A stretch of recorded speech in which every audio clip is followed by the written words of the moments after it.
news into your bloodstream. My boys Fitzmagic and Mills once again not here. It's breaking my heart, but I think we're gonna get an episode out tomorrow for you guys.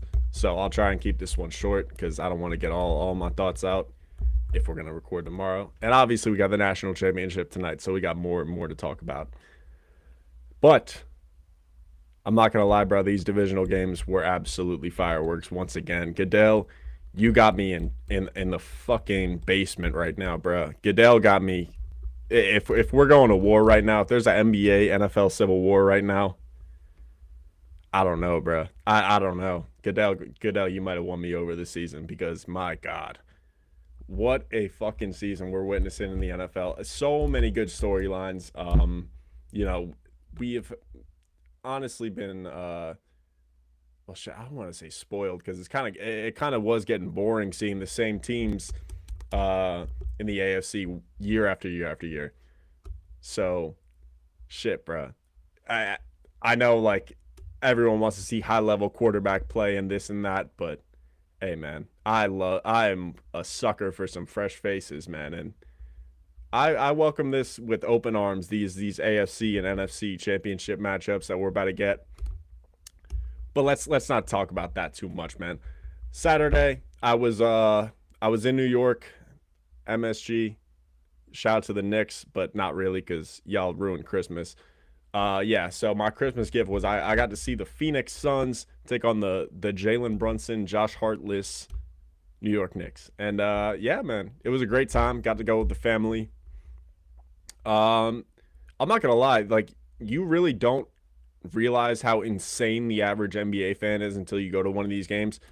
Landry Shamet had the ball at the top of the 3 point line, and he had Dylan Brooks guarding him. And I'm hearing the dude in front of me yelling, take him on," and I'm going, "No, no, no." And then 60 seconds later, he opens up NBA Twitter and is scrolling the same exact feed that I scroll every day. So it's like, damn, bruh. We really I really just don't know what the average NBA fan be thinking sometimes, bro. Landry Shamet guarded by Dylan Brooks, and you yelling, "Take him on" from the fucking section 200, bro. All right. Anyways, bro. Cat, you are a bum. You are top or bottom five after this weekend's performance, man. I'm sorry, man. You ruined Christmas. That being said, though, we are going to get into these NFL divisional games because they were so juicy. You know, Goodell had to deliver for us, and that he did. Bills Broncos first game. I'm not gonna lie, y'all. I I did not catch this full game. I know, bro. Shame on me. Shame on me. Truly, I shouldn't even be hosting this fucking podcast right now. I just needed to do something, bro. Because the Bills have once again folded in the playoffs. My God, bro. I'm so sick of this back and forth between Ravens and Bills, bro. Someone got to finish. Someone has to end this beef between Lamar and Josh Allen because they can't both be mid, right? Um, but holy hell, that performance out of 17, bro. Y'all, hey, Bills fans are better than fucking me, bro. Because the fact that y'all even have the cheek to go on and blame the referees or anybody the fuck else other than number 17 is incredible to me. Incredible. Um that was an interception, by the way. I don't know why people try to look at the game frame by frame and try to convince us that they're actually right by looking at the smallest picture. I saw a picture of fuck, what was it? Cooks. He had the ball, but his knee was down, and the guy had his hand on him. So technically, he caught the ball and he's down. Well, if you go a frame later and he somehow drops the ball or the ball hits the ground, that's not a fucking catch, is it? So you gotta play. You gotta play to the ground, bro. I'm sick of explaining basic rules of fucking football to people on Twitter, but bro, I am such a victim of the rage bait. We'll get into that later. Bo Nix out for the season. Obviously, like I don't want to say this is going to be a season that Denver is going to look back and think what if, but I to have to go against that Patriots team with no quarterback is very damning. Not damning, but Well, it is damning because damn, you're fucked. Basically, is what I'm trying to say. Um, I'm not counting the Broncos out in that AFC Championship game, but because obviously, Bo Nix wasn't the reason that they stayed in games. Is their fucking defense, their all world defense, that Super Bowl defense. So I'm not saying it's probable because it's not, but they have a chance with Jarrett Stidham or Ben DiNucci, whoever they decide to go with in that AFC Championship game. I think they can actually really make some noise because as much as the people want to call the Patriots frauds or whatever, I think that's fucking nonsense. But I think there's definitely a chance that the Broncos can beat the Patriots. 100%, bro. 100 fucking% with that defense. Um, Moving on to the Niners Seahawks again, bro. Missed most of that game. Oh well.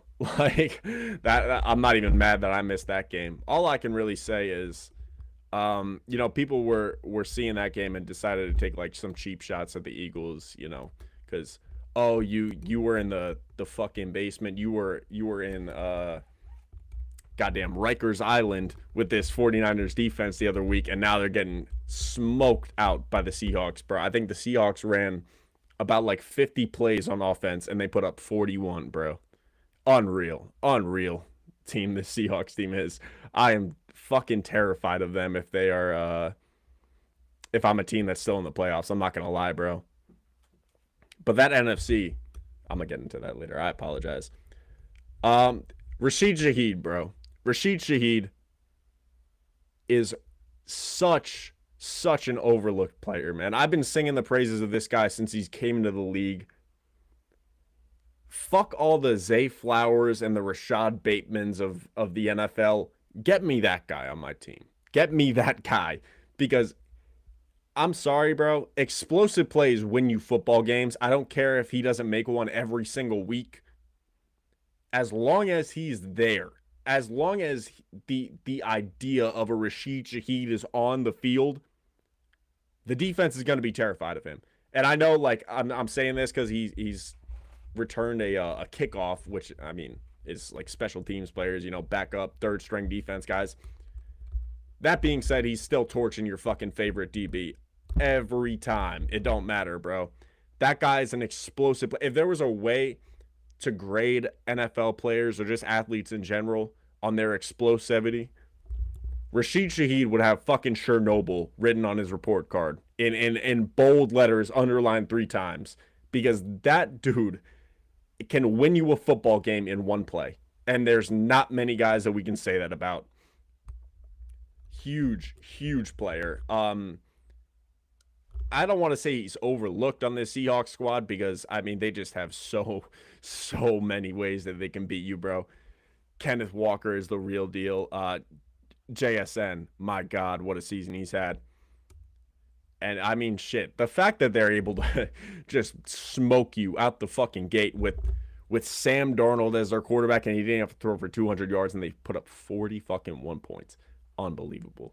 Unbelievable, bro. Mike Mack, please come back. Please come back to Baltimore. I'm begging you, bro. Oh, my God. Why did we fire John Harbaugh a year too late?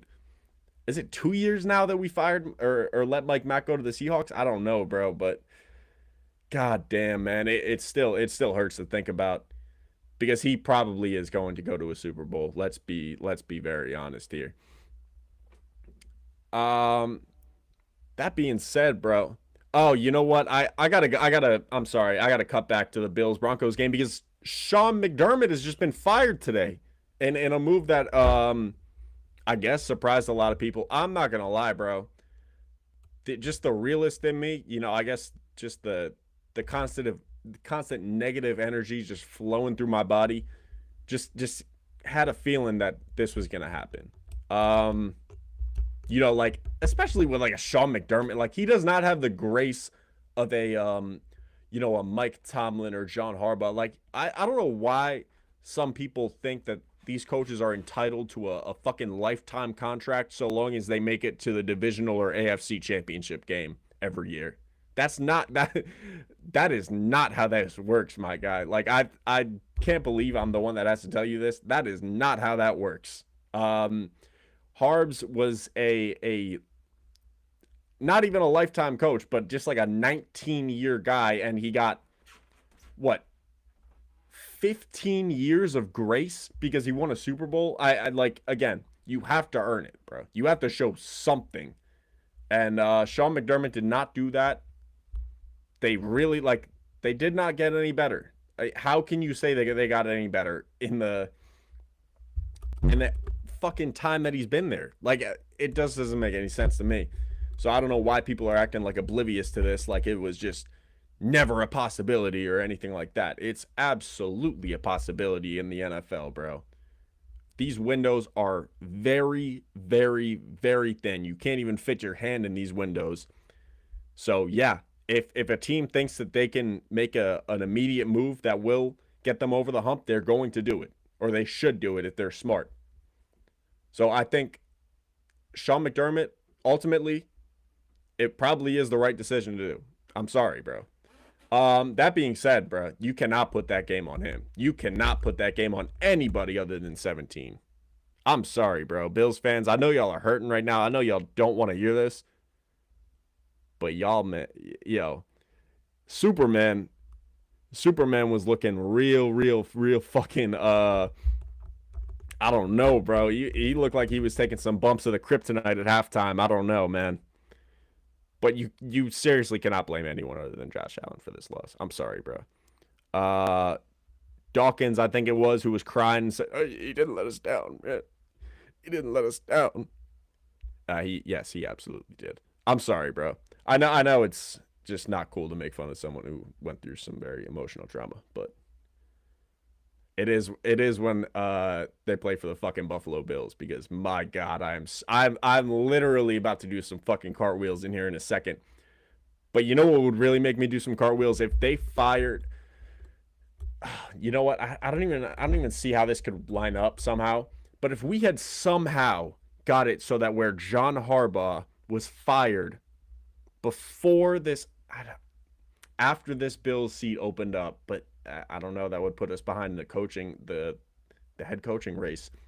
But if I could somehow get sleeper agent John Harbaugh to coach this fucking Bills team, I would literally be doing cartwheels on here right now. I'd be playing September by Earth, Wind, and Fire. Like we would be having a party here right now if I got the notification that John Harbaugh was coaching the Buffalo Bills. But I mean, shit, the world's obviously not perfect, you know. That being said, though, we are going to move back on to the Pats and the Texans, because I really don't have much to say about that Niners Seahawks game. I guess I do, but like, you know, it's the same shit that I've been asking every year that the Niners get eliminated from the playoffs. All right, where do we go from here? Where do we go from here, guys? Clearly, Brock Purdy is not the fucking answer. Where do we go from here? And they don't really seem to change much. So I'm just gonna ignore them like they ignore me. Moving on to Pats Texans. I just gotta lead off with what I think is on everyone's mind regarding this game. CJ Stroud, my God, bro, that was Nathan Peterman fucking bad. That was, oh my gosh, this guy is about to make uh 9 figures in a couple of years. Bad. Houston cannot extend you after that performance, my guy. I'm sorry, bro. That 4 interceptions in the first half, ladies and gentlemen. The only time I've ever seen that, other than CJ Stroud, was the first Jets game I ever went to, and Geno Smith did it against the Steelers. Other than that, I really cannot remember a time a dude has thrown 4 fucking picks in a first half. And that Jets game, by the way, was meaningless. The Jets were terrible that year. Surprise, surprise. So to throw 4 interceptions in a game that you have to have. I mean, forget the fucking contract extension that you were expecting to get if you won this game. You have to win this. This team, they are, like I said, man, these windows are fucking thin, man. You have to have it. This defense is not going to get any better. It's nearly impossible for this defense to get any better. It's much more likely that they're probably going to get worse because you're going to have to pay a lot of these guys.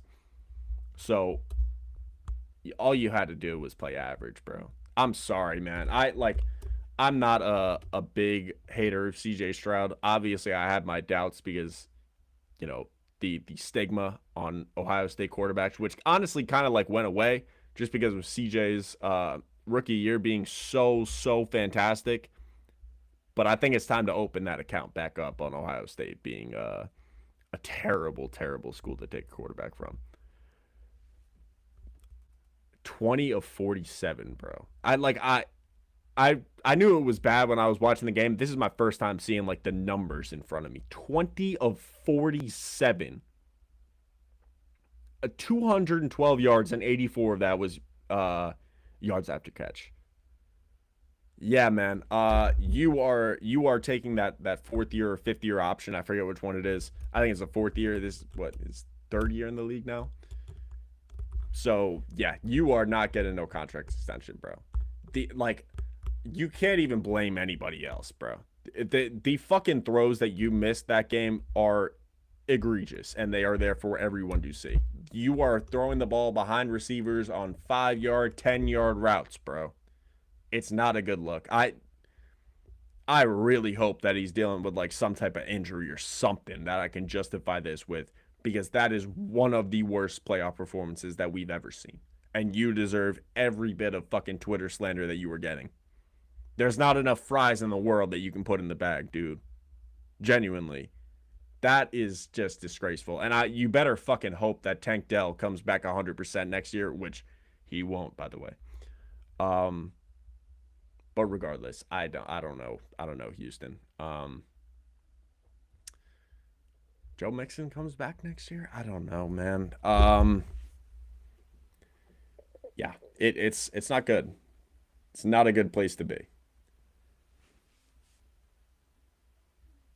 And you just D'Amico Ryans, the fucking idea that you're just not gonna take him out of the game because I saw a direct quote that said what you do in the first half does not matter.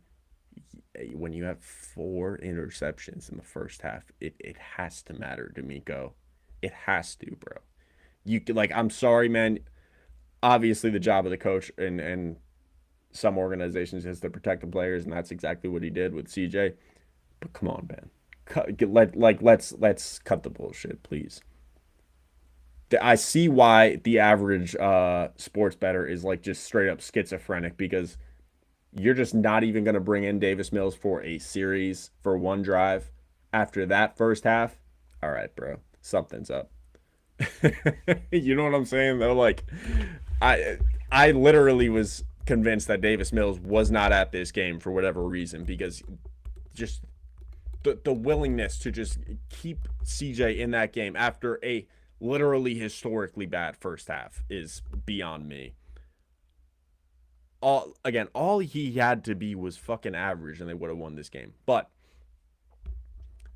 I'm gonna give my credit to the Patriots because it seems like nobody will. Nobody will this entire season give credit to the Patriots. Oh, they have the easiest schedule in the last 5 or so years. Miss me with that, bro. This team won 4 games last season. Miss me with that, please. You can say what you want about, oh, maybe they're a little bit overrated, this and that. But guys, we're acting like they won fucking 9 games this season. They are a good team. All right, let's put that to rest. Drake may not be perfect. I don't think he was, MVP level or anything this season or otherworldly. But goddamn, bro, like what can you do? You're beating the team in front of you. That's all that you can ask. And they are very well about to walk into a Super Bowl because they get to play Jarrett Stidham or Ben DiNucci in the AFC Championship game. Must be nice. Oh, why couldn't the Ravens be good this year? Lastly, I think this is probably Bears did it again, man. Game of the week. Rams Bears, a game that I low-key wish that neither team could lose. I kind of wanted this to end up being the NFC Championship game somehow, but that's obviously just not the case because the Rams knocked off the Bears in overtime. I'm not gonna lie, your boy was taking the train back from New York on 3 hours of sleep, and I low-key do not remember half of this fucking game. But I do remember that throw from Caleb Williams, bruh. That is all timer right there. And obviously, like, as much as I do like to glaze Caleb because he is an incredible player, like, it would be dope if we could just get a little bit more consistency out of you, my guy. Like, I'm sick of like glazing these 50% completion games and just, expecting people who watched it to understand. Let's get that up to like about like a 58 or 60% next time you're in the playoffs. But as a Bears, or if you are a Bears fan, you cannot be upset with this. Obviously, like, I am stressing the importance of these small windows, but the Bears window is definitely bigger than most, especially when you got a coach like Ben Johnson and a quarterback like Caleb Williams. Your window is far bigger than a lot of these teams in the NFL. So I wouldn't you know, stress over it too much. You guys had an incredible season, and hopefully there's more to come. But again, nothing is guaranteed in the NFL, as we all know. And I think that'll about wrap this up for the NFL. Yeah, I got some hot takes for you guys coming in just a sec.